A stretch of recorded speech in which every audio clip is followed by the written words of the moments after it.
Do you remember where you were the very first time you heard yourself on the radio? I was in a car.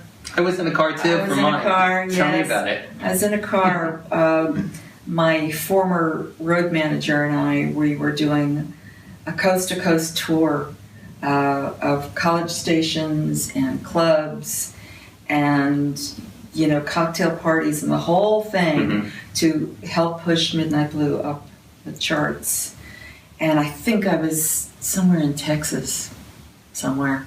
And there it was on the radio, and it was thrilling, really thrilling. Yeah. I'd heard myself before singing jingles and Sure. stuff. Yeah.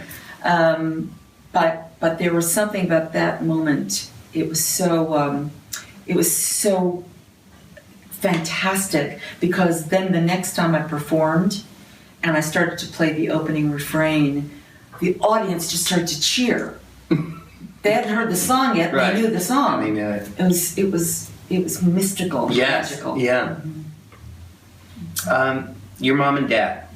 I know your parents were both a big influence on you. What's the best advice that they ever gave to you? Well, you know, it was interesting because my mother always used to say, you better be having a good time. And with my parents, you know, as I always say, between the two of them, they made a delightful 14-year-old. You know, they were the black sheep of their family. Right. They were both artists. They loved their walk. Even with their frustrations, they loved their walk, and they knew how grateful they should be for it. And so they raised my sister and I to pursue our dreams. They never even discussed, and you should have a B plan. They never even discussed that. Nice. And what I realize on this album of ours, You Gotta Love the Life, that is the message directly from the lineage of my mother.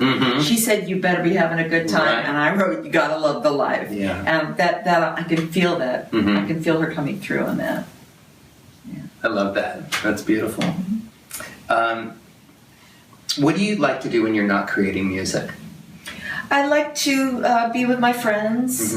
I never have enough time with my friends. I love to be with my kids. One of my kids lives out of state, so we Skype. But, you know, I'm sort of plain. I go to the market with my coupons in hand. I just like to be with friends, but I also know how to be by myself. And that I think I learned on the road. So I'm pretty content. I hear you're a good cook. I am a good cook.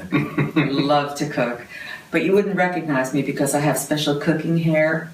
Yeah, it goes on top of the head. Oh, it does? It does not come down until I'm sitting next to you eating. Yeah.